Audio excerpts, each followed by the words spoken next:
Hello students, एक बार फिर से आप सभी का हमारे यूट्यूब चैनल पर वेलकम है और उम्मीद करता हूं कि आप सभी बहुत ही अच्छे होंगे, स्वस्थ होंगे, मस्त होंगे। तो लास्ट भैया टॉपिक हमने किया था आपका यूक्लिड्स ज्योमेट्री और वो चैप्टर आपका फिनिश हो चुका है। तो आज आपका नया चैप्टर है, चैप्टर नंबर 6, और वो है आपका लाइंस एंड एंगल्स। और भाई लाइंस एंड एंगल्स अपने आप में बहुत ही इंटरेस्टिंग टॉपिक है और बहुत इजी है। इसमें लाइंस एंड एंगल्स दो चीजों का जिक्र हुआ है। तो भैया हमको सिर्फ दो चीज के बारे में ही जानना है, लाइन के बारे में और एंगल्स के बारे में। लाइन क्या होती है, एंगल्स क्या होते हैं और उनके क्या रूल होते हैं। चलिए स्टार्ट करते हैं। क्वेश्चन करने से पहले थोड़ा सा लाइन के बारे में समझेंगे कि लाइन क्या होती है और वो कैसे एंगल बनाती है और एंगल किस किस कंडीशन में क्या होते हैं। चलिए सबसे पहले आपको बताऊंगा भाई मैं कि जब भी दो लाइन होती हैं और वे आपस में एक दूसरे को इंटरसेक्ट करती हैं तो वे आपस में कैसे रिएक्ट करेंगी। अब जब एक दूसरे को इंटरसेक्ट करेंगी वे, तो वहां से भैया एंगल भी बनाएंगी। और एंगल भी बनाएंगी, एंगल कैसे बनाती है वो समझना है बस। चलिए अब देखिए, यहाँ स्क्रीन पर दो लाइन है और एक दूसरे को एट एनी पॉइंट कट कर रही है। ठीक है, यहाँ पर एक दूसरे को भैया कट कर रही है ये। तो यहाँ से एक एंगल ये बनेगा और एक एंगल ये बनेगा। दो लाइन के बीच में जब भी कोई स्लोप होता है, मतलब जब भी कोई झुकाव होता है, उसको हम एंगल बोलते हैं। जैसे एक लाइन आपकी ये है, इधर बना देता हूँ थोड़ा सा रफली। एक लाइन आपकी ये है और एक लाइन आपकी ये है। तो इन दोनों के बीच में थोड़ा कुछ आपका झुकाव है, एक दूसरे की तरफ क्या है, झुकाव है। तो वो जो झुकाव होता है वहां पे क्या बनता है, एंगल बनता है। इस झुकाव को ही हम स्लोप को एंगल बोलते हैं। क्लियर। चलिए, तो यहाँ से एक एंगल ये बनेगा, एक ये बनेगा, एक ये बनेगा और एक एंगल ये। तो इन दो लाइनों ने आपस में एक दूसरे को इंटरसेक्ट किया। तो हमने 4 पॉइंट पर देखा कि 4 पॉइंट्स पर इन्होंने आपस में एक दूसरे से एंगल बनाया। एंगल को कुछ भी हम नाम दे सकते हैं, कोई दिक्कत नहीं है। यदि आपका एंगल 1 है और ये आपका एंगल 2 है, ये 3 है और ये 4 है। क्लियर, 4 एंगल यहाँ पे बने। तो जब एक दो लाइन एक दूसरे को आपस में इंटरसेक्ट करती हैं तो यहाँ पे क्या होगा, 4 पॉइंट्स पर आपके एंगल बनेंगे। इस एंगल को नाम दिया एंगल 1, इस एंगल को नाम दिया एंगल 2, इस एंगल को नाम दिया एंगल 3 और इस एंगल को नाम दिया एंगल 4। और हम मान लेते हैं कि ये जो पॉइंट है यहाँ पर एक दूसरे को ये कट कर रही हैं, तो ये हमारा ओ पॉइंट है। तो ओ पॉइंट मान लेंगे और यहाँ से हम ए, डी और ये लाइन सी और डी, इन लाइन को भी हमने जो इनके एंडिंग पॉइंट है उनको नेम दे दिया भैया, नाम दे दिया। ये ए पॉइंट है, ये बी पॉइंट है, ये सी पॉइंट है एंड ये डी पॉइंट है। अब कुछ बच्चों को ये दिक्कत होती है कि एंगल मेजर कैसे करते हैं, मतलब उसको नाम कैसे देते हैं। ये एंगल 1 है तो इसको नाम क्या देंगे, इसमें बच्चों को दिक्कत होती है। तो इस एंगल 1 को हम दो तरीके से नाम दे सकते हैं, लेकिन सिर्फ इतना ध्यान रखना है कि जहां पर एंगल बनता है उस पॉइंट को हमेशा बीच में रखेंगे। बीच में रखेंगे मतलब एंगल कहां पर बना, एंगल बना ओ पॉइंट पर, क्योंकि जो झुकाव है वो ओ पॉइंट पर है। ये ए पॉइंट है और ये आपका डी पॉइंट है। ये जो पार्ट है मैंने अलग बना के दिखाया है। जो एंगल बना है वो ओ पॉइंट पर बना है और यहाँ ए पॉइंट है और यहाँ एंडिंग डी पॉइंट है आपका। तो इसको हम दो तरीके से लिखते हैं, इस एंगल 1 को हम दो तरीके से नाम दे सकते हैं। एक नाम दे सकते हैं एंगल ए ओ डी, ठीक। लेकिन ध्यान रखना है, जहां पर पॉइंट बनता है उस वाले पॉइंट को, जहां पर एंगल बनता है उस वाले पॉइंट को हम मिडिल में रखेंगे। एंगल कहां बना आपका, एंगल बना ओ पॉइंट पर, तो हम ओ वाले पॉइंट को जब नाम देंगे तो ओ वाले पॉइंट को हम बीच में रखेंगे। ओ को हम कहां रखेंगे, बीच में। तो इस एंगल को हम नाम दे सकते हैं ए ओ डी, या इस एंगल को हम नाम दे सकते हैं डी ओ ए, ये भी हम नाम दे सकते हैं भाई। लेकिन ध्यान रहे ओ पॉइंट हमेशा बीच में ही लेंगे। देखिए अब थोड़ा सा समझाता हूं आपको मैं। आप चाहे ए से चले जाओ कहां तक, ओ तक। तो ए से हो गए तो पॉइंट क्या बना, ए ओ। फिर ओ से कहा गए, डी गए, तो पॉइंट क्या बना आपका ए ओ डी। या आप यहां से इधर से भी जा सकते हो, डी से ओ, ओ से फिर कहा गए, ए गए। ठीक है, तो इसको एंगल 1 को हम दो तरीके से नाम दे सकते हैं, इसको एंगल एओडी बोल सकते हैं और एंगल डीओए भी बोल सकते हैं। यहाँ पर बहुत बच्चों को कंफ्यूजन होता है भाई, तो कंफ्यूजन बिल्कुल भी मन में ना रहे। ठीक है, इसको हम नाम दे सकते हैं AOD या DOA। बस ध्यान रखना है जहां पर एंगल बनता है जिस पॉइंट पर, उस पॉइंट को हमेशा हम मिडिल में रखते हैं। क्लियर? तो यहाँ से 1 को हम नाम दे सकते हैं एंगल AOD और इसको दे सकते हैं एंगल DOA भी बोल सकते हैं। अब एंगल 2 की बात आती है, तो सबसे पहले देखेंगे जहां एंगल 2 बना वो किस किस पॉइंट पर बना। तो एक लाइन ऐसे गई और एक लाइन ऐसे गई, यहाँ C पॉइंट है, यहाँ आपका A पॉइंट है और आपका यहाँ O पॉइंट है। तो जो एंगल ये 2 बना आपका, ये A पॉइंट, O पॉइंट और C पॉइंट से बना। तो जब नाम देंगे, लेकिन एंगल कहां पर बना, एंगल बना O पॉइंट पर, तो इसको हम नाम दे सकते हैं AOC या COA। लेकिन ध्यान रखना है जब भी एंगल को नाम देंगे तो जिस पॉइंट पर एंगल बना है उस पॉइंट को हम मिडिल में लेंगे, बीच में लेंगे। क्लियर? यहां तक तो किसी को कोई समस्या नहीं है भाई। चलिए, और ये जो साइन दिखाया है मैंने, ये साइन आपका एंगल का होता है। साइन को हम दिखाते हैं, मतलब ये क्या शो कर रहा है, एंगल को शो कर रहा है। ठीक है, इसी तरीके से आप C पॉइंट ले सकते हो, इसको बोल सकते हो एंगल BOC या COB, कोई सा भी नाम दे सकते हो। और एंगल 4 को हम दे सकते हैं BOD या DOB। तो यहाँ से आप सीख गए होंगे कि एंगल्स को हम नाम किस तरीके से देते हैं भाई। क्लियर? बहुत बच्चों को यहाँ पर कंफ्यूजन रहता है, लेकिन कोई दिक्कत नहीं है, आज आपका कंफ्यूजन दूर हो जाएगा। क्लियर? अब इन एंगल्स में आपस में क्या रिलेशन होता है वो हम एक बार यहां देख लेंगे। चलिए, अब एंगल जो आपका 1 है और 2 है, देखिए रेड कलर की जो लाइन है, तो जब भी कोई लाइन जाती है, एक लाइन ऐसे जा रही है, तो उस पे यहां से यहां तक जो भी एंगल बनता है वो कंप्लीट 180 का होता है। इसकी मेजरमेंट कितनी होती है, 180 होती है, और इसको हम बोलते हैं लीनियर पेयर। और यहाँ पे नीचे भी ये भी क्या होता है आपका 180 होता है। यदि हम दोनों को जोड़ दें टोटल, तो टोटल आपका 360 डिग्री होता है। क्लियर? ना तो आपको पता ही होगा। अब यहाँ से क्या करना है, अब जो एंगल 1 और 3 है, 2 और 4 है, उनके बीच में रिलेशन पता करना है, इनका क्या रिलेशन है। देखिए, अब दो लाइन एक दूसरे को इंटरसेक्ट कर रही हैं, जब इंटरसेक्ट कर रही हैं तो एंगल भी बना रही हैं। एंगल बना रही हैं भाई, तो यहाँ से देखते हैं एंगल आपस में कैसे रिलेट करेंगे।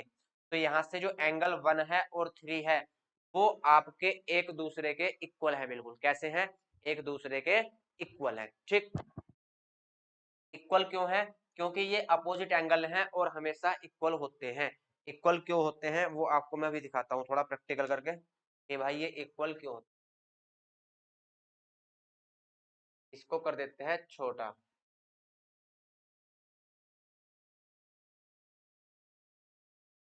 चलिए,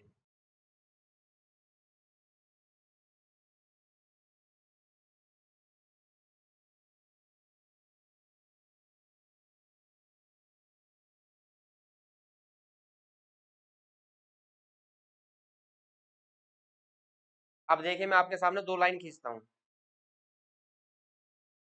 एक लाइन ये है, ठीक,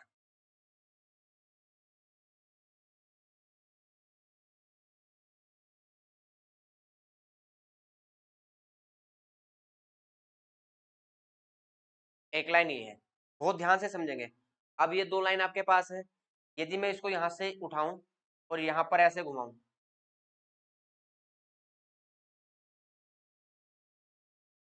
तो ध्यान से देखेंगे यहाँ क्या होगा, आपका एंगल बनेगा, यहाँ भी एंगल बनेगा और यहाँ भी आपका एंगल बनेगा भाई। देखिए, ये एंगल है और इसके सामने वाला ये एंगल है। क्लियर? बहुत ध्यान से समझेंगे। अब यहां से मैं क्या करता हूं, इस लाइन को थोड़ा सा चेंज करूंगा। तो जब इस लाइन को मैं चेंज करूंगा तो इस एंगल के साथ साथ ये एंगल भी आपका चेंज होगा। कैसे चेंज होगा वो देखते हैं, बहुत ध्यान से समझेंगे, देखेंगे। अब देखिए भाई, इसको मैं जब यहां ले जा रहा हूं, ठीक,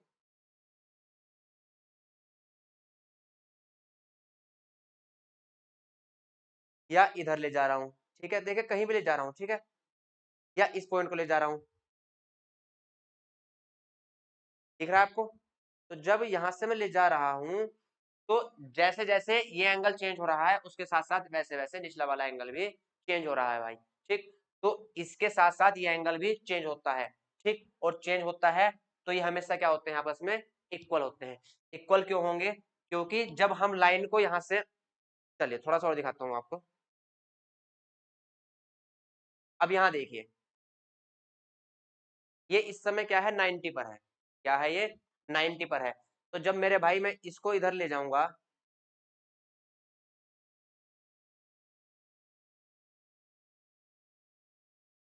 तो ये एंगल भी 90 था आपका, ऊपर वाला एंगल क्या था 90 था।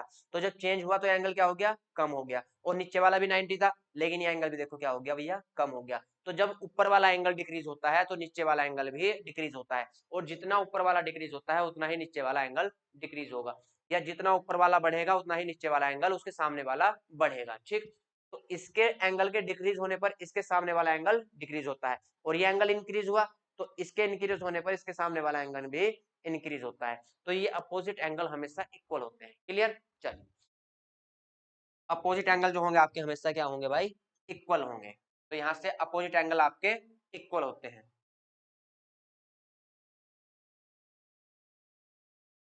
आ जाओ भाई इस पे। तो यहाँ से एंगल 1 जो होगा वो एंगल 3 के इक्वल होगा, और एंगल 2 जो होगा वो एंगल 4 के इक्वल होगा। एंगल 1 किसके इक्वल होगा, एंगल 3 के, क्योंकि एंगल 1 के सामने वाला एंगल, अपोजिट एंगल मतलब सामने आमने सामने वाले एंगल, एंगल 1 इक्वल आपका एंगल 3 होगा, और एंगल 2 इक्वल आपका एंगल 4 होगा। क्लियर? यहाँ से इतना क्लियर है। और जब भी पूरा एंगल किसी पूरे लाइन पर देखना हो तो यहाँ से इस लाइन पर गए और इस लाइन पर ही आकर क्या कर दिया, एंड कर दिया। तो ये पूरा लीनियर पेयर होता है, ये पूरा आपका लीनियर पेयर होगा। तो यहाँ से ये किससे मिलके बना है, एंगल 1 से और एंगल 2 से। तो यहाँ से एंगल 1 प्लस एंगल 2 आपका क्या होगा, लीनियर पेयर होगा, और लीनियर पेयर की वैल्यू आपकी होती है 180। क्लियर? ऐसे ही यहाँ से आप देखोगे एंगल 2 और एंगल 3 को यदि हम ऐड कर दें तो ये पूरा लीनियर पेयर बन रहा है। भैया लीनियर पेयर है, किससे मिलके बना है, एंगल 2 से और एंगल 3 से। तो लीनियर पेयर है तो इसका भी आपका वैल्यू कितना होगा, 180 डिग्री होगा भाई। चलिए, अब यहाँ से आप थोड़ा सा और ध्यान देंगे कि यहाँ से यदि हम ये वाले एंगल देखें, एंगल 3 और एंगल 4, ये भी पूरे का पूरा रेड लाइन पे लीनियर पेयर है। तो यहाँ से एंगल 3 और एंगल 4 का वैल्यू भी क्या होगी आपकी, 180 होगी। क्लियर? चलिए, अब यहाँ से देखेंगे एंगल 1 और एंगल 4 को चेक करेंगे। एंगल 1 और यदि एंगल 4 लें हम, तो यहाँ पे भी पूरा क्या मिलकर बन रहा है, लीनियर पेयर। तो लीनियर पेयर है भैया, तो एंगल 1 प्लस एंगल 4 भी आपका क्या होगा, 180 का। यहाँ तक किसी को कोई भी समस्या हो तो बताएं भाई, इस पॉइंट तक किसी को कोई भी समस्या हो तो बताएंगे। और यहाँ से ही आपका प्रूफ होता है कि अपोजिट एंगल जो होते हैं वो इक्वल होते हैं। यदि आप प्रूफ भी करना चाहो तो 1 प्लस 2 इक्वल 180 है, 2 प्लस 3 इक्वल 180 है, 3 प्लस 4 इक्वल 180 है, और आपका 1 प्लस 4 भी 180 है। तो यहाँ से ये सारी इक्वेशन की वैल्यू जो है आपस में इक्वल है। तो यहाँ से ही हम प्रूफ कर सकते हैं कि अपोजिट एंगल्स जो होते हैं वो एक दूसरे के इक्वल होते हैं। चलिए, अब मैं उम्मीद करता हूँ आपको बहुत कुछ यहाँ से भैया समझ में आया होगा। अब चलते हैं डायरेक्ट क्वेश्चन पर, क्वेश्चन सॉल्व करेंगे। क्वेश्चन पढ़ेंगे, lines A B and C D intersect at O. एक लाइन ए बी है और एक लाइन सी डी है। ये लाइन आपकी ए बी है और ये लाइन आपकी सी डी है। इंटरसेक्ट करना मतलब एक दूसरे को कट कर रही हैं, और कहां पर कट कर रही हैं, पॉइंट ओ पर। ये पॉइंट आपका ओ है, और ओ पर एक दूसरे को भाई कट कर रही है। ठीक है, इस पॉइंट पर आप ये देख रहे होंगे कि एक दूसरे को क्या कर रही है, कट कर रही है। तो देखिए, जब दो लाइन आपस में एक दूसरे को कट करती हैं तो उनमें अपोजिट एंगल जरूर बनते हैं। इसके अपोजिट एंगल ये होगा और इसके अपोजिट एंगल ये होगा। क्लियर? अपोजिट एंगल बनेंगे आमने सामने। तो जब अपोजिट एंगल बनेंगे तो ये अपोजिट किसका है, का, और ये वाला पूरा अपोजिट। अभी इस लाइन का जिक्र हमने नहीं किया, लाइन ई जो है उसका कोई जिक्र अभी नहीं है। तो ये वाला अपोजिट किसके होगा, बनेंगे। क्लियर? यहाँ तक तो कोई दिक्कत नहीं है। चलिए, अब क्वेश्चन में लिखा है एंगल एओसी प्लस बीओई। अभी मैंने आपको बताया एंगल कैसे पढ़ना है। एंगल पढ़ना है एओसी, मिडिल में क्या है, ओ है, तो मतलब ओ पर आपका एंगल बनेगा, लेकिन किस किस लाइन से मिलकर, ए और सी, ए ओ सी। ठीक, तो यहाँ पे एंगल बनेगा एओ प्लस बीओई, ये आपका बीओई, बीओई ये आपका क्या है, बीओई। और दोनों का सम दिया गया है आपको भैया 70। एओसी और बीओई दोनों का सम आपको 70 दिया गया है। यहाँ तक किसी को कोई दिक्कत नहीं होनी चाहिए। चलिए, और यहाँ से एंगल बीओडी दिया गया है आपको 40 डिग्री। एंगल बीओडी देखेंगे, एंगल बीओडी कहाँ है, एंगल बीओडी आपका ये है वीओडी, ये आपको दिया गया है 40। तो क्या आप बता सकते हो कि एंगल बीओडी के अपोजिट एंगल कौन सा होगा? तो एंगल बीओडी के अपोजिट एंगल कौन सा होगा? एंगल बीओडी के अपोजिट एंगल होगा एओसी। तो एओसी और बीओडी आपस में इक्वल होंगे। इक्वल क्यों होंगे? क्योंकि अपोजिट एंगल है, तो ये 40 होगा, तो ये भी आपका 40 होगा। तो यहां लिखेंगे हम एंगल बीओडी कितना दिया गया है, 40 डिग्री, ये हमको गिवन है। ठीक, ये इक्वेशन हम 1 कह देंगे भाई इसको। अब लिखेंगे angle AOC equal angle BOD. Equal क्यों है? लिखेंगे वर्टिकली अपोजिट एंगल, इनको बोलते हैं हम वर्टिकली अपोजिट एंगल। वर्टिकली ओ से अपोजिट, ए से एंगल। लिख देंगे रीजन। रीजन जरूर लिखना होता है जब भी हम कोई क्वेश्चन करते हैं, कोई वैल्यू हमको पता है कि ये इसके इक्वल है, तो क्यों है वो रीजन हमको लिखना होता है। तो यहाँ रीजन हमने लिख दिया। क्या है? ये वर्टिकली अपोजिट एंगल्स है। अब तो एओसी की वैल्यू कितनी आई? एओसी की वैल्यू आपकी आई, बीओडी की वैल्यू कितनी है 40, तो बीओडी के प्लेस पर यहाँ 40 डिग्री रख देंगे। तो यहाँ से एओसी आपका 40 डिग्री आया। क्लियर? चलिए, तो पूछा गया है find BOE and reflex COE. अब रिफ्लेक्स का जिक्र आया है तो पहले बीओई फाइंड करते हैं, उसके बाद आपको बताऊंगा मैं रिफ्लेक्स एंगल क्या होता है। क्लियर? चलिए, पहले बीओई फाइंड करेंगे। तो बीओई फाइंड करने के लिए हम इक्वेशन 1 में एओसी की वैल्यू पुट करेंगे। लिखेंगे put the value of angle AOC in equation first. Equation first जो है हमारी, उसमें हम एंगल एओसी की वैल्यू पुट कर देंगे भाई। चलिए, तो एक साइड कर देते हैं।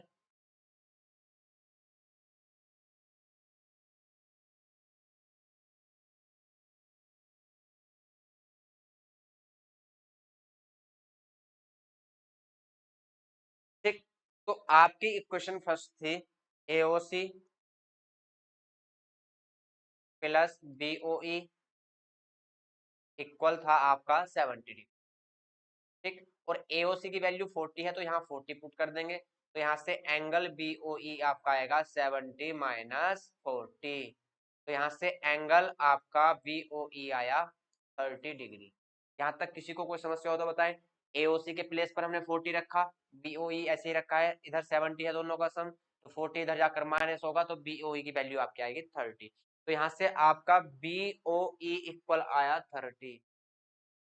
क्लियर? चलिए, एंड रिफ्लेक्स एंगल सीओई। तो जब रिफ्लेक्स एंगल सीओई निकालना है तो पहले हमको एंगल सीओई पता होना चाहिए। देखिए, रिफ्लेक्स एंगल क्या होता है वो थोड़ा सा समझ लेते हैं। ये दो लाइन एक दूसरे को आपस में कट कर रही हैं। ठीक, तो यहाँ यदि आपका ए पॉइंट है, यहाँ ओ पॉइंट है, यहाँ सी पॉइंट है। अब आपको एक चीज पता है कि टोटल जो एंगल होता है वो 360 होता है। यदि हम पूरे सर्कल की बात करें तो वो आपका 360 होता है। क्लियर? अब मैं एंगल एओसी की बात करता हूं, तो आपका एंगल एओसी होगा भाई ये वाला, जो ब्लू कलर की लाइन है वो आपका एंगल एओसी है। और रिफ्लेक्स एंगल एओसी क्या है? तो मेरे भाई जो एओसी से बचा हुआ है सारा, वो आपका रिफ्लेक्स एंगल एओसी होगा। यहाँ पे एओसी है, तो एओसी से जो सारा एंगल ब्लैक कलर का बचा हुआ है, वो आपका रिफ्लेक्स एंगल एओसी होगा। ये मैं डार्क कर देता हूँ थोड़ा सा, देखो, बचा हुआ एंगल जो है एओसी से पूरे का पूरा 360 से माइनस कर देंगे, मतलब वो आपका रिफ्लेक्स एंगल एओसी होगा। क्लियर? इसका मतलब सीधा सीधा भाई ये है कि जब भी हमें कोई एंगल दिया गया है और उसका रिफ्लेक्स निकालना है, तो रिफ्लेक्स निकालने के लिए हम 360 से क्या कर देंगे, माइनस कर देंगे भाई। क्लियर? जैसे अभी मान लो कि ये 40 डिग्री, ये 60 डिग्री का है। ठीक, टोटल कंप्लीट कितना होता है आपका, 360 होता है। तो मेरे भाई यहाँ से 360 से यदि हम ये 60 माइनस कर दें, तो जो बचा हुआ एंगल है वो हमारा आ जाएगा। तो बचा हुआ एंगल कितना आएगा, 300 डिग्री, 300 डिग्री का आएगा। तो बचा हुआ एंगल जो है उसको हम रिफ्लेक्स एंगल बोलते हैं, वो कितना है आपका 300। तो रिफ्लेक्स एंगल जब भी बोले तो क्या करना है, जिस एंगल का भी रिफ्लेक्स बोल रहा है 360 से, उस एंगल को हम माइनस कर देंगे। माइनस क्यों करेंगे? क्योंकि टोटल 360 होता है, और जो एओसी है उससे पूरा का पूरा एंगल जो बचा हुआ है वो आपका क्या होगा, रिफ्लेक्स एओसी। क्लियर? यहाँ तक ये चीजें समझ में आ गई होंगी। चलिए, तो हमसे रिफ्लेक्स COE पूछा गया है भाई, तो सबसे पहले हम क्या करेंगे, COE निकाल लेंगे। ठीक है, तो COE का रिफ्लेक्स निकालने से पहले हमें पता होना चाहिए कि एंगल COE कितना है। तो यहाँ देखेंगे भाई, पहले COE निकालने के लिए क्या करेंगे, मैं जो लाइन खींच रहा हूँ, ये लाइन ब्लैक कलर की दिख रही है, ठीक है, और इसका ब्लैक कलर पर जो लाइन दिखाई है मैंने, इसका पूरे का पूरा लीनियर पेयर क्या होगा, तो पूरे का पूरा लीनियर पेयर ये होगा क्या, जो 70 दिया गया है। ठीक, तो आपको ये प्लस ये 70 दिया गया था, यदि हम इसमें बीच वाला एंगल भी ऐड कर लें तो ये आपका पूरा का पूरा क्या होगा, लीनियर पेयर होगा। ठीक, तो लीनियर पेयर होगा भाई, तो लीनियर पेयर होगा आपका AOC plus COE plus BOE। यदि इन तीनों एंगल्स को मैं मिला दूं, ऐड कर दूं, तो इनकी टोटल वैल्यू आपकी होगी 180 डिग्री। क्यों, क्योंकि तीनों एंगल मिलकर आपका क्या बन रहा है भैया, रिफ्लेक्स एंगल बन रहा है। ठीक है, तो यहाँ से, सॉरी रिफ्लेक्स नहीं, आपका लीनियर पेयर बन रहा है। ठीक, तो यहाँ से AOC प्लस COE और BOE तीनों का सम कितना होगा, 180। लेकिन हमें AOC और BOE की वैल्यू तो भैया पता है, AOC और BOE की वैल्यू कितनी है, 70 डिग्री। तो यहाँ से हम AOC और BOE की जगह 70 रख देंगे, या इनकी अलग अलग वैल्यू भी हमें पता चल गई है, ये 40 है और ये 30 है। क्लियर, चलिए, तो यहाँ से क्या है, AOC और BOE की जगह हम क्या रखेंगे, 70 प्लस आपका एंगल COE। क्लियर, और वो होगा आपका 180। तो एंगल COE यहाँ से आएगा 180, माइनस में उधर 70 जाएगा, तो ये बचेगा 110। तो यहाँ से हमको पता चला कि आपका जो एंगल COE है वो है आपका 110। अब चूंकि हमको रिफ्लेक्स एंगल COE निकालना है, तो क्या करेंगे, जो एंगल COE है उसमें से 360 में से उसको माइनस कर देंगे। चलिए, तो इतना मैं रब कर देता हूँ इसको, ये आपने नोट कर लिया होगा भाई।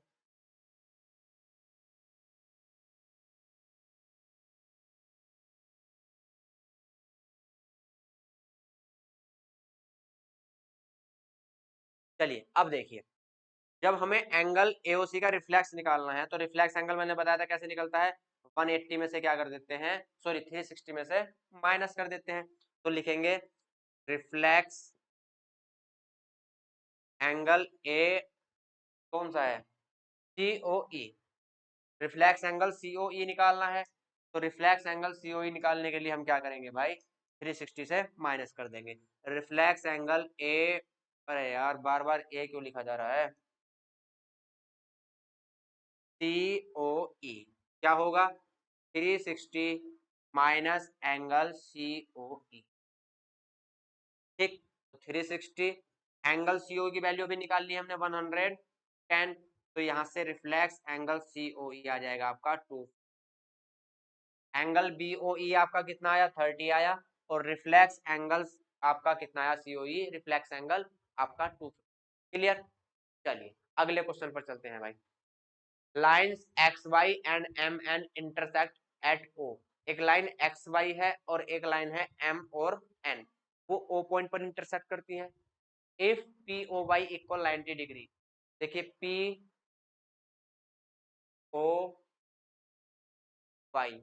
ये आपका 90 डिग्री, कहीं भी ऐसे ये पूरा ऐसा दिखाई दिया चकोर, तो ये 90 डिग्री को भैया रिप्रेजेंट करता है। चलिए, तो यहाँ से आपका PO बाई 90 डिग्री है, गिवन है, दिया गया है, and angle, sorry and A ratio V equal 2:3, find C। एक एंगल ये है A और एक एंगल ये है V, इसको A नाम दिया गया है और इसको V नाम दिया गया है और इसको C नाम दिया गया है। तो यहाँ से रेशियो दिया गया है, A और B का रेशियो कितना है, A और B का रेशियो आपका है 2:3। जब भी आपको रेशियो दिया जाता है तो कोई भी एक वैल्यू हम कांस्टेंट लेते हैं और उसके इक्वल मान लेते हैं। A रेशियो B आपका कितना है, 2:3। तो यहाँ से लिखेंगे लेट एंगल A कितना होगा आपका, 2x होगा, क्योंकि A के प्लेस पर 2 है और B के प्लेस पर 3 है, और एंगल B आपका 3x हो। यहाँ तक तो कोई दिक्कत नहीं है, लेकिन आप थोड़ा सा ध्यान देंगे कि ये जो लाइन पूरे की पूरी XOY जा रही है, XOY, तो यदि यहाँ से मैं यहाँ तक की बात करूँ पूरे एंगल की, तो ये आपका लीनियर पेयर है, और लीनियर पेयर भैया आपका होता है 180 डिग्री। तो यहाँ से लीनियर पेयर आपका पूरा क्या होगा, 180 डिग्री होगा। और लीनियर पेयर किन किन एंगल से मिलकर बना है, तो एंगल ए से मिलकर बना है, एंगल बी से, और एंगल पीओ वाई से, इन तीनों से मिलकर लीनियर पेयर बना है। तो यहाँ से हम लिखेंगे angle X O M plus angle M O P plus angle P O Y, इन तीनों का सम कितना होगा, 180 होगा। क्यों, क्योंकि ये आपके क्या है, लीनियर पेयर है भाई। तो एंगल एक्स ओ एम कितना है, बी है, और एंगल एम ओ पी आपका ए है, और एंगल पी ओ वाई आपका 90 है, गिवन है। तो इक्वल कितना हो जाएगा, 180। यहाँ तक तो कोई दिक्कत नहीं है। चलिए, एंगल ए कितना है, 2x, तो एंगल ए के प्लेस पर 2x, और एंगल बी आपका है 3x, तो एंगल बी के प्लेस पर 3x, और आपका एंगल पीओ बाई 90 था, तो वो 180 की तरफ जाकर क्या हो जाएगा, माइनस हो जाएगा भाई। 2x और 3x आपके 5x होंगे, और यहाँ से 180 से माइनस 90 करेंगे तो कितना बचेगा, 90। तो x की वैल्यू यहाँ से आएगी 90/5। तो यहाँ से x की वैल्यू आपकी आई 18, x की वैल्यू आपकी 18 आई। क्लियर। तो जब x की वैल्यू 18 आई, तो यहाँ जो एंगल ए 2x था और एंगल भी आपका 3x था, यहाँ x की वैल्यू पुट कर देंगे भाई। तो यहाँ 2x है, तो लिखेंगे 2 मल्टीप्लाई x की वैल्यू कितनी है, ये 18, और यहाँ एंगल भी आपका 3x है, तो 3 मल्टीप्लाई x की वैल्यू 18। 18 टू जा 36, भैया टेबल याद करने हैं आपको, 18 3 जा 54। तो यहाँ से एंगल ए आपका 36 आया, और एंगल भी आपका 54 आया। अब निकालना क्या है, अब निकालना है भाई हमको एंगल सी। ठीक, अब एंगल सी कैसे निकलेगा वो देखना है भाई। तो हम थोड़ा सा ध्यान देंगे, और थोड़ा सा ध्यान क्या देना है आपको, कि यहाँ से जो आपकी लाइन है एम और एन, लाइन एम और एन देख रहे हैं, ठीक। तो लाइन एम और एम है भैया, तो यहाँ पर कहीं ना कहीं लीनियर पेयर जरूर बनेगा। तो लीनियर पेयर कहाँ बनेगा, देखिए मैं आपको दिखा रहा हूँ, लीनियर पेयर बनेगा यहाँ, ठीक। और लीनियर पेयर जहां बना वो किस किस एंगल से मिलकर बना, तो लीनियर पेयर बना एंगल बी और एंगल सी से मिलकर। तो इससे हमें क्या पता चला कि एंगल बी और एंगल सी का सम कितना होगा, 180 होगा। तो यहाँ हम लिखेंगे, इधर लिख देता हूँ भाई, यहाँ लिख देते हैं angle B plus angle C क्या होगा, 180 होगा। रीजन लिखेंगे, रीजन क्या है, लीनियर पेयर। ठीक, यहाँ भी रीजन लिख देंगे भाई, ये क्या है आपके लीनियर पेयर है। अब एंगल बी की वैल्यू हमको पता है, एंगल बी कितना है आपका 54 है, तो यहाँ से एंगल बी 54 रखेंगे, plus angle C equal 180। Angle C यहाँ से आएगा आपका 180 माइनस 54, एंगल सी आपका आएगा 126, एंगल सी आपका 126 डिग्री आया। तो हमको क्या फाइंड करना था भैया, एंगल सी फाइंड करना था, और उसकी वैल्यू आई है 126। जल्दी से नोट करेंगे, फिर अगले क्वेश्चन पर चलते हैं भाई।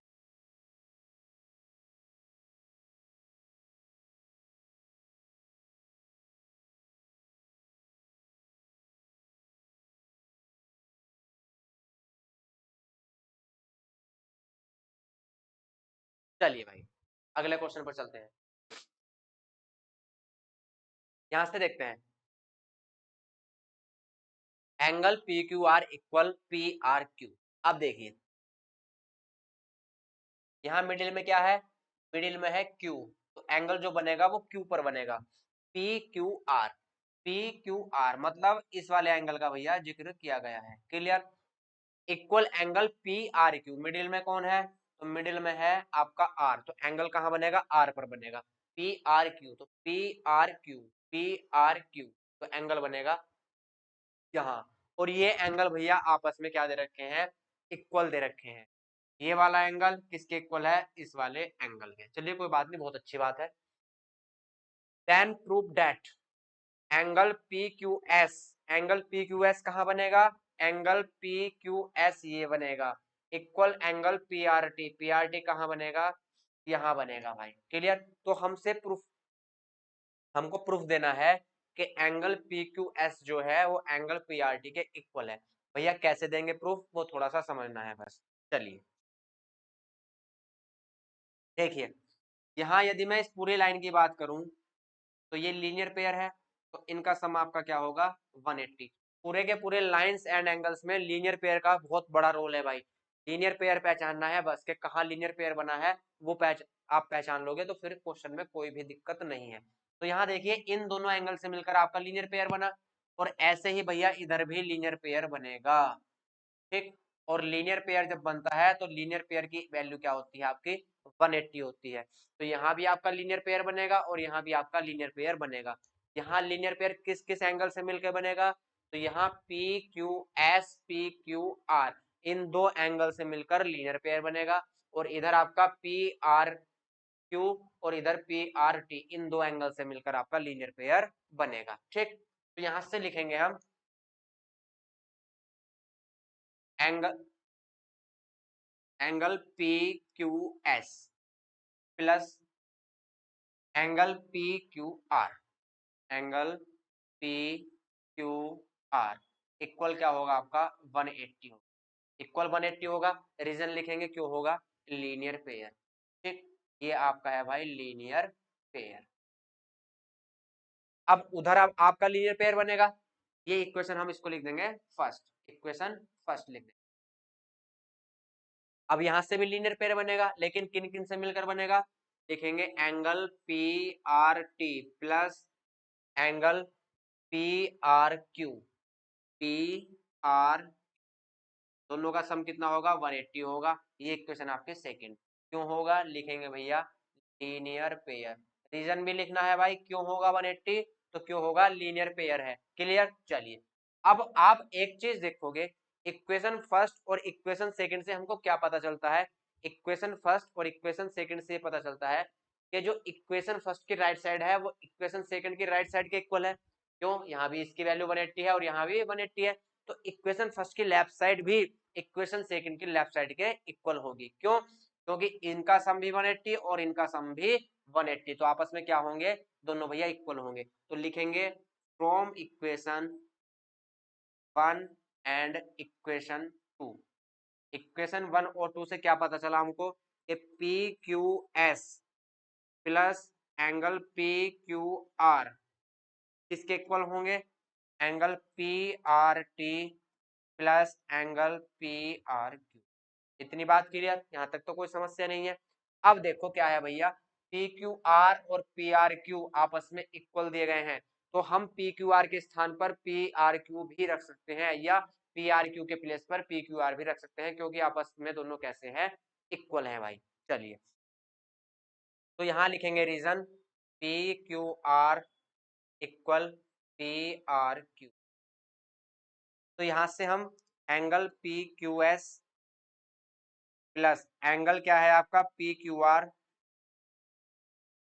इक्वल एंगल क्या है आपका पी आर टी, ठीक, पी आर टी। और एंगल आपका जो पी आर क्यू है उसको मैं पी क्यू आर भी लिख सकता हूं, क्योंकि दोनों इक्वल है, रीजन लिख दिया है, तो इसको भी लिखेंगे भैया angle P Q are. Clear, यहां तक तो कोई दिक्कत नहीं है। चलिए बहुत अच्छी बात है। अब देखिए क्या करना है, जो लेफ्ट साइड है उसको भैया एज इट इज लिखेंगे angle P Q S plus angle P Q are plus, अब जो राइट साइड में एंगल पी क्यू आर है उसको लेफ्ट साइड में ले जाएंगे भाई, तो यहाँ हो जाएगा ये माइनस, ये क्या हो जाएगा आपका minus angle P Q are, और भैया राइट साइड में इधर क्या बचा आपका पी आर टी बचा, राइट साइड में सिर्फ एंगल पी आर टी बचा। अब यहाँ से जो कैंसिल होगा उसको कैंसिल कर लेंगे, angle P Q are plus का है और यहाँ angle P Q are minus का है, कैंसिल हो जाएंगे। तो यहाँ से आपका बचा angle P Q S equal, इधर बचा एंगल पी आर टी, और यही भैया प्रूफ करना था, क्या लिखेंगे hence proved, hence proved, prove हो चुका है भाई।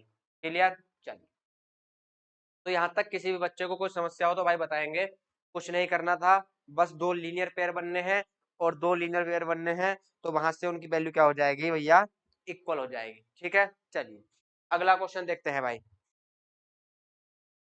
अगला क्वेश्चन है आपका, फिगर बनी हुई है और वहां से x plus Y equal by, X plus Y equal W plus Z है, x प्लस वाई इक्वल कितना है डब्ल्यू प्लस जेड। क्लियर, चलिए then prove that AOB is a line, AOB is a line. ये proof करना है भैया कि AOB क्या है, हमारी एक लाइन है। AOB लाइन प्रूफ करने के लिए हमको या तो x प्लस वाई या तो x प्लस वाई आपको लीनियर पेयर दिखाना होगा, मतलब 180 प्रूफ करना होगा, या y plus sorry w plus z आपको 180 दिखाना होगा। यदि ये 180 हो गया तो लीनियर पेयर बनेंगे, और लीनियर पेयर बनेंगे तो AOB क्या होगी, एक लाइन होगी, क्योंकि लीनियर पेयर भैया हमेशा लाइन पर ही बनता है। तो यहाँ से भैया इंफॉर्मेशन दी गई है x plus Y equal W plus Z. यहाँ तक तो कोई समस्या नहीं है भैया, इंफॉर्मेशन दी गई है, बहुत अच्छी बात है। लेकिन हम एक चीज जानते हैं, और वो क्या जानते हैं कि x plus Y plus W plus Z, यदि हम टोटल एंगल की सारे की बात करें तो ये पूरा सर्कल आपका 360 का होता है। इतना तो क्लियर है। तो जो आपका टोटल सर्कल होगा पूरा वो 360 का होगा, और सर्कल में कौन कौन से एंगल है, x है, y है, z है और w है। x है, y है, w है और z है। ठीक, तो यहाँ से x y w z इन चारों का सम कितना होगा, 360। 360 क्यों होगा, क्योंकि भैया ये बन रहा है आपका कंप्लीट एंगल, कंप्लीट एंगल। ठीक, क्लियर। चलिए, तो यहां से लेकिन हम एक बात जानते हैं कि आपका x plus Y W plus Z के इक्वल है। तो मैं x प्लस वाई के प्लेस पर डब्ल्यू प्लस जेड लिख सकता हूँ, या डब्ल्यू प्लस जेड के प्लेस पर x प्लस वाई भी लिख सकता हूँ। तो भैया x प्लस वाई और डब्ल्यू प्लस जेड के प्लेस पर मैं लिख सकता हूँ x प्लस वाई। क्यों, क्योंकि पूरे का पूरा W plus Z X plus Y के इक्वल है। क्लियर।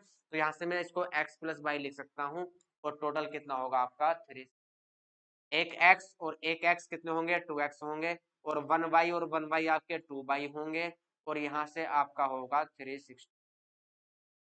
2 दोनों में कॉमन है तो भैया 2 कॉमन लेंगे, x प्लस वाई इक्वल आपका होगा 360। तो यहाँ से x प्लस वाई इक्वल कितना होगा 360, और 2 आपका मल्टीप्लाई में है, डिवाइड में जाएगा। तो यहाँ से x प्लस वाई इक्वल आपका बचेगा 180। ठीक, अब क्या लिखना है, लिखेंगे बिकॉज एंगल x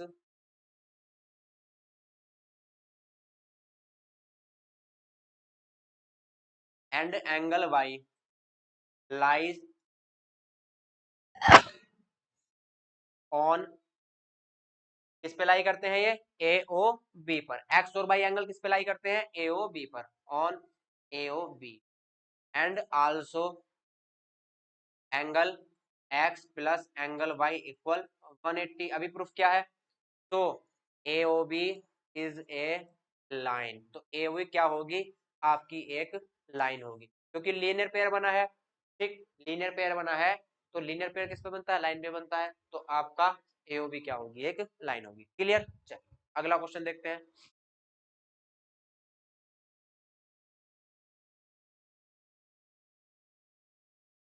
अगले क्वेश्चन में दिया गया है POQ इज ए लाइन।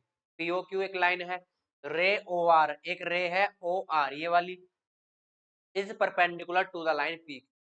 अब रे जो आपकी OR है वो PQ लाइन पर, POQ लाइन पर परपेंडिकुलर है। परपेंडिकुलर का मतलब है 90, परपेंडिकुलर का मतलब 90 होता है कि जो लाइन POQ है वो OR पर, या लाइन OR जो है वो POQ पर क्या बना रही है, 90 डिग्री का एंगल बना रही है भाई। तो यहां से ये एंगल आपका होगा 90 degree. OS is another ray lying between rays OP and OR। एक अनदर रेज है, एक रेज है OS, वो कहाँ लाई करती है, OP और OR के बिटवीन, बीच में आपको लाई करती है। ठीक, कोई बात नहीं है। चलिए, तो प्रूफ क्या करना है वो देखते हैं। प्रूफ करना है angle ROS is equal to half angle QOS minus POS। अब सबसे पहले हम एक चीज देखते हैं कि आपका लीनियर पेयर कहाँ बन रहा है भाई। हर क्वेश्चन में लीनियर पेयर का यूज होगा, बिना लीनियर पेयर के कुछ नहीं है। तो हम देखेंगे लीनियर पेयर कहाँ बन रहा है भाई। तो लीनियर पेयर बन रहा है मेरे भाई यहाँ। क्लियर। तो आपका लीनियर पेयर कहाँ बना, तो लीनियर पेयर यहाँ से बना आपका E। और लीनियर पेयर किन किन एंगल से मिलकर बना, तो जो मेन आपके दो बड़े एंगल हैं उनसे मिलकर आपका लीनियर पेयर बनता है भाई। तो जो मेन बड़े एंगल हैं उनसे बनकर आपका लीनियर पेयर बनेगा। ठीक, तो लीनियर पेयर आपका कहाँ बनेगा? एंगल POR और ROQ। यदि हम दो बड़े वाले एंगल देखें, एंगल जो मेन एंगल है आपके POR और ROQ, इन दोनों को मिलकर क्या बनता है? Linear pair. तो यहां से लिखेंगे भाई angle POR plus angle ROQ equal आपका होगा 180। और रीजन लिखेंगे क्या है भैया? लीनियर पेयर है। अब आपको ROQ की वैल्यू दी गई है, ऊपर आपको ROQ की वैल्यू दी गई है। क्या बोला गया है कि ये जो है OR P के ऊपर क्या है? परपेंडिकुलर है। ठीक, तो यहाँ से परपेंडिकुलर मतलब इसकी वैल्यू कितनी दी गई है? 90 दी गई है। तो एंगल POR प्लस 90 इक्वल 180। तो यहाँ से एंगल POR कितना आया? 180 माइनस 90, तो कितना बचा? 9। क्लियर? यहाँ तक किसी को बच्चे को कोई भी समस्या हो तो बताएंगे भाई। तो एंगल आपका यहाँ से कितना आया? POR आया आपका 90। अब थोड़ा सा माइंड लगाना है, बस थोड़ा सा माइंड क्या लगाना है? थोड़ा सा माइंड ये लगाना है कि आपका POR और ROQ दोनों क्या है? आपस में इक्वल है। ये भी 90 है और ये भी 90 है, तो भैया दोनों को इक्वल रख देंगे, कोई बात नहीं है। यहाँ से लिखेंगे angle POR equal angle ROQ, और दोनों क्या है भैया? 90 है। रीजन लिख दिया। ठीक, तो यहाँ से दोनों एंगल इक्वल हुए। अब यहाँ जो प्रूफ करना है उसके अकॉर्डिंग हम चलेंगे, जो प्रूफ करना है उसके अकॉर्डिंग चलेंगे। देखिए, ये मल्टीप्लाई में दोनों के 1/2 है। यदि इस 1/2 को मैं इधर ले जाऊंगा तो क्या होगा? 2 होगा। इसका मतलब जो ROS है वो कितने हैं? 2 है। तो ROS भैया 2 है, तो ROS 2 किस कंडीशन में आ सकते हैं? मतलब दो ROS है। ठीक, 2 ROS का मतलब ROS प्लस ROS कितनी बार है? 2 बार है। तो 2 ROS कब आ सकते हैं? जब मैं यहाँ भी ROS वैल्यू पुट करूं और यहाँ भी ROS लाऊं। ROS कैसे आएगा वो देख लेते हैं। तो थोड़ा सा ध्यान देंगे भाई। देखो, एंगल जो आपका POR है, एंगल POR जो है वो किस किस से मिलके बना है? तो भैया वो मिलके बना है POS प्लस ROS। इतनी तो चीज क्लियर है। एंगल जो आपका POR है वो इस वाले एंगल से और इस वाले एंगल से मिलकर बना है। क्लियर? जो प्रूफ करा रहा है उसके अकॉर्डिंग चलेंगे। तो इससे और इससे मिलकर बना है। ऊपर का जल्दी नोट करेंगे, फिर इसको मैं रब करता हूं भाई।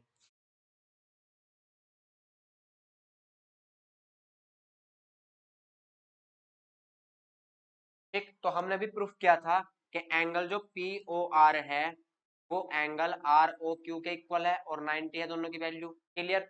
लेकिन आप देखोगे कि एंगल जो POR है वो किस किस से मिलके बना है?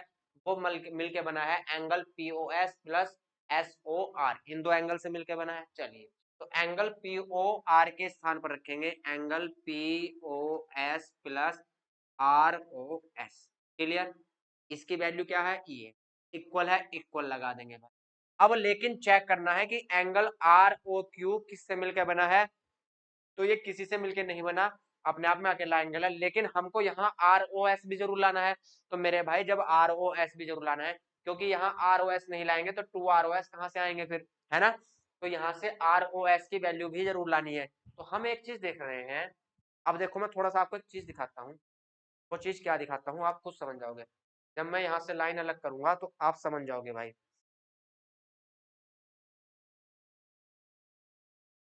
ये देखो, जिस लाइन को मैं रेड कर रहा हूं वो लाइन थोड़ा सा पढ़ेंगे भाई।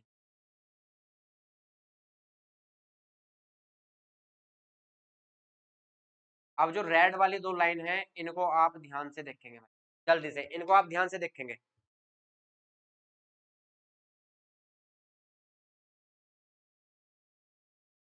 देखिए, QOS जो एंगल रेड, जो सॉरी लाइन रेड करी है मैंने QOS। अब मेरे को वैल्यू किसकी चाहिए? ROQ की। तो ROQ की वैल्यू कैसे निकल सकती है? यदि मैं एंगल SOQ या QOS में से ये वाली वैल्यू हटा दूं तो आपका क्या बच जाएगा? ये वाला एंगल बच जाएगा। बहुत ध्यान से समझेंगे। अभी तक जो मैंने वैल्यू ली है, रेड लाइन ली है, तो वो एंगल कहां तक शो कर रही है? यहां तक। एंगल कहां तक शो कर रही है? यहां तक। यदि मैं इस टोटल एंगल में से ये आर ओ एस माइनस कर दूं तो क्या बचेगा, आर ओ क्यू बचेगा। और यहाँ ध्यान देंगे ये एंगल क्यू ओ एस जो है इसका जिक्र भैया यहाँ भी है, देखो ठीक, यहाँ से भी हम पहचान सकते हैं कि हमको एंगल क्यू ओ एस भी चाहिए। तो एंगल क्यू ओ एस कहाँ है, एंगल क्यू ओ एस यहाँ है, तो एंगल क्यू ओ एस भी जरूर लेना है। तो भैया एंगल क्यू ओ एस में से यदि मैं angle R O S minus कर दूं तो एंगल आपका आर ओ क्यू बचेगा। क्लियर होगी बात, चलिए बस अब कुछ नहीं है, अब क्वेश्चन खत्म। तो आर ओ क्यू हमें कहां से मिलेगा, यदि एंगल क्यू ओ एस में से मैं एंगल आर ओ क्यू भैया आर ओ एस माइनस कर दूं तो आपका एंगल आर ओ क्यू बच जाएगा। क्लियर, तो एंगल आर ओ क्यू की वैल्यू क्या होगी, क्यू ओ एस में से आर ओ एस को माइनस कर दो। अब देखो भैया खेला हो गया खत्म, ठीक। एंगल पी ओ एस, अब एंगल आर ओ एस चूंकि हमको एक साइड लेना है तो एंगल आर ओ एस दोनों क्या कर लेंगे, एक साइड कर लेंगे भाई। चलिए तो यहां से एंगल आर ओ एस तो ये है, अब बहुत ध्यान से समझेंगे, ये वाला एंगल आर ओ एस कैसा है, माइनस का है, उधर ले जाएंगे तो कैसा होगा, प्लस का होगा। तो यहाँ एंगल आर ओ एस कैसा होगा, प्लस का होगा। यहाँ पर क्या बचा, angle Q O S. Clear, अब ये एंगल आर ओ एस जो है ये इसके साथ ले लिया हमने, ये वाला आर ओ एस और ये वाला आर ओ एस दोनों क्या कर लिए, एक साथ ले लिए, क्योंकि यहाँ अकेला आर ओ एस है। क्लियर, तो यहाँ से क्यू ओ एस और आपका जो पी ओ एस है प्लस में वो उधर जाकर क्या होगा, माइनस होगा। तो ये एंगल आपका होगा माइनस पी ओ एस। अब एक आर ओ एस और एक आर ओ एस तो भैया कितना होगा, two angle R O S. वही वाली बात है, एक चॉकलेट और एक चॉकलेट, दो चॉकलेट हो जाएंगी, ठीक। और यहाँ है आपका Q O S minus angle P O S. अब चेक करेंगे क्या जो प्रूफ करा था वो प्रूफ हुआ। देखो क्यू ओ एस यहाँ भी है, यहाँ भी है, पी ओ एस माइनस में यहाँ भी है, यहाँ भी है, लेकिन 1/2 नहीं है। और 1/2 कहाँ जाएगा भैया, ये 2 मल्टीप्लाई में है, डिवाइड में जाएगा तो 1/2 बन जाएगा। तो यहां से पता चलता है angle R O S equal 1/2 और angle Q O S minus angle P O S. और भैया यही करना था हमको प्रूव। तो जल्दी से नोट करेंगे, ये आपका हो गया भैया प्रूफ। फिर चलते हैं अगले क्वेश्चन पर, चलिए।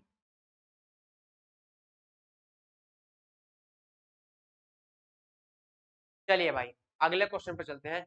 It is given that x by Z is 64 degree. अब की बार क्या है, आपको फिगर दी नहीं गई है, लेकिन कोई बात नहीं, फिगर नहीं दी गई है तो फिगर बना लेंगे। एक एंगल है भैया एक्स वाई जेड, देखिए एक्स वाई जेड का जिक्र किया गया है, तो यहाँ पे कहीं एक्स होगा और कहीं बाई होगा और कहीं जेड होगा, लेकिन एंगल जो बनेगा वो कहां पर बनेगा, बाई पर बनेगा। क्यों, क्योंकि मिडिल का जो पॉइंट है वो बाई है, तो एंगल बाई पर बनेगा। चलिए भाई, तो फिगर बनानी है, फिगर कैसे बनानी है वो इसकी इंफॉर्मेशन से ही हमको पता चल जाएगा कि बीच में किसको लेना है, आपको बाई को लेना है। तो मेरे भाई एक लाइन ये होगी,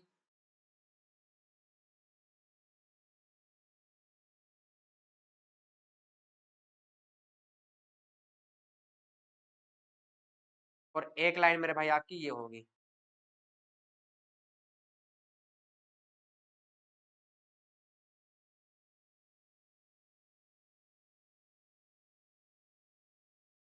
और ये एंगल क्या है आपका 64 है, बहुत ध्यान से समझेंगे, ये वाला एंगल आपका 64 है, ये एंगल आपका 64 है, इतना तो पता है। लेकिन नाम कैसे देना है, बीच में जहां एंगल बना है वो पॉइंट क्या होगा, वाई होगा। तो जहां एंगल बना है वो पॉइंट को क्या लेंगे, हम वाई लेंगे। अब एक्स हम यहां भी रख सकते हैं और यहां भी रख सकते हैं, कोई दिक्कत नहीं है। तो एक्स यदि मैं यहां रखता हूं तो यहाँ वाई आया, तो यहाँ कौन बचा, जेड। क्लियर, इतनी बात समझ में आई। एक्स यहाँ है, वाई यहाँ है और जेड यहाँ है, तो एक्स बाई जेड कितना होया आपका 64 होया। अब आगे बढ़ते हैं, and x by is produced 2 point P. X by जो लाइन है वो पी पॉइंट तक आपकी बढ़ाई गई, प्रोड्यूस करने का मतलब उसको बढ़ाया गया। कहां तक बढ़ाया गया मेरे भाई, तो वो बढ़ाया गया इसको पीओ पॉइंट पी तक, पॉइंट पी तक इसको बढ़ाया गया। तो थोड़ा एंगल उधर ले लेते हैं ये,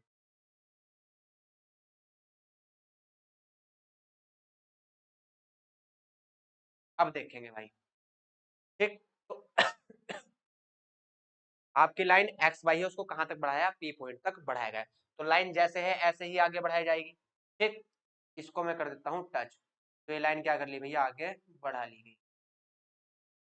ठीक, और ये लाइन पी पॉइंट तक बढ़ा ली गई भाई, ये लाइन कहाँ तक बढ़ा ली गई, पी पॉइंट तक। क्लियर हुआ, ये एंगल एक्स वाई जेड 64 है और ये पी पॉइंट तक इसको बढ़ा लिया गया। चलिए, draw a figure from the given information. Figure हमने ड्रॉ कर लिया, जो इन्फॉर्मेशन हमको दी गई थी उससे फिगर हमने ड्रॉ कर लिया भाई, कोई दिक्कत नहीं है। इफ रे बाई क्यू बाइसेक्ट, अब एक रे है बाई क्यू, वो साइड बाइसेक्ट कर रही है, मतलब बीचों बीच से कट कर रही है, किसको, एंगल जेड बाई पी को। तो जेड कहाँ है, यहाँ है, बाई कहाँ है, यहाँ है, पी कहाँ है, यहाँ है। तो एंगल जेड बाई पी, ये एंगल बना। तो जो रे है बाई पी बाई क्यू, वो किसको बाइसेक्ट कर रही है, एंगल जेड बाई पी। तो भैया एक लाइन लेंगे जो एंगल जेड बाई पी को क्या कर रही है, बाइसेक्ट कर रही है। ठीक,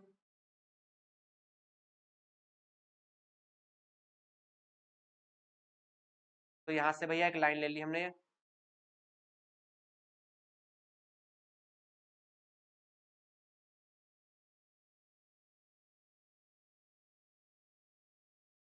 चलिए, तो ये लाइन जो है वो है बाई क्यू, तो बाई पॉइंट तो यहाँ है, मतलब कहीं ना कहीं क्यू पॉइंट और होगा भाई। तो क्यू पॉइंट भैया यहाँ ले लेते हैं, ये क्या है आपका क्यू पॉइंट है। क्लियर, यहाँ तक तो कोई दिक्कत नहीं है।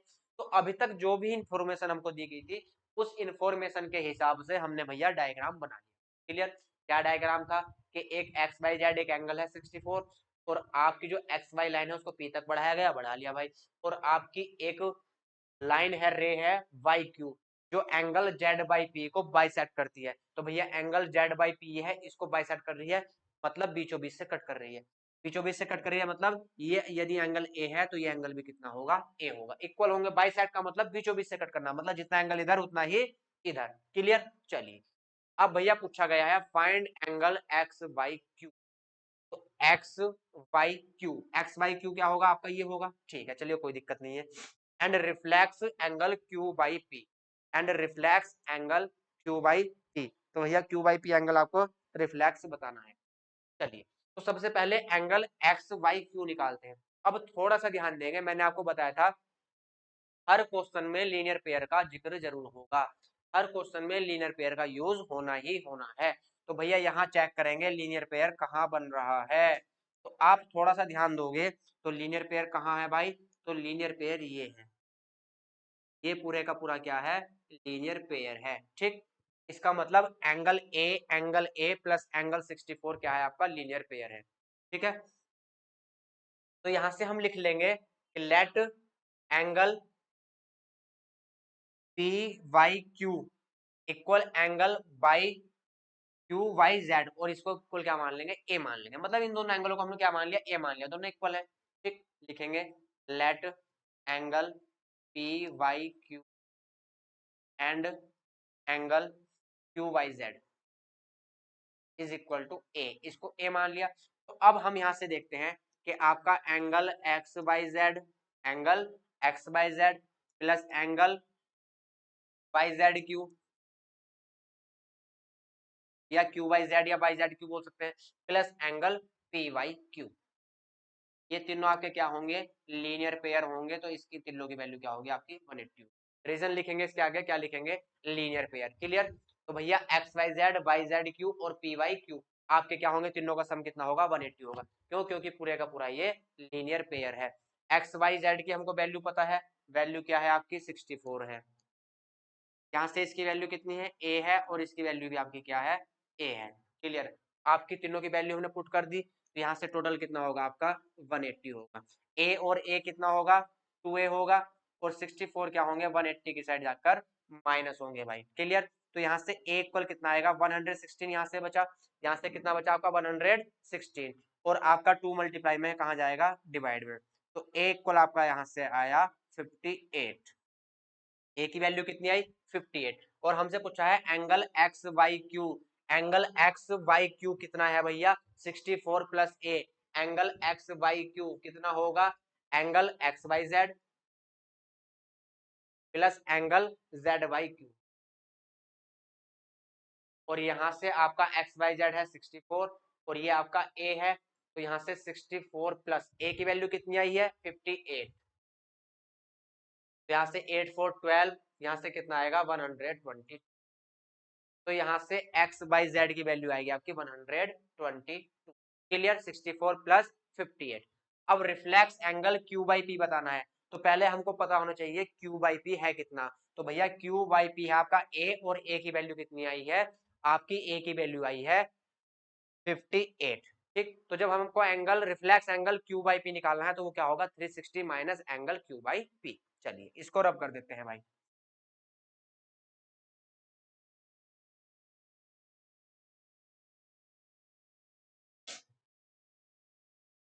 तो यहां से reflex angle Q by P कितना होगा 360 minus angle Q by P. 360 minus angle Q by की वैल्यू कितनी आई है 58। Q बाई पी कितना है आपका 58 है, तो यहां से बचा आपका 300। तो जो reflex angle Q by P होगा वो आपका होगा 302। यहां से आएगा 300। तो भैया इसी के साथ आपकी एक्सरसाइज फिनिश हो गई है। कल आपकी नेक्स्ट एक्सरसाइज होगी। ठीक है, तो आज इतने रखते हैं, टाइम भी हो गया आपकी क्लास का। चलिए कल मिलते हैं नेक्स्ट एक्सरसाइज के साथ, तब तक के लिए बाय बाय, टेक केयर।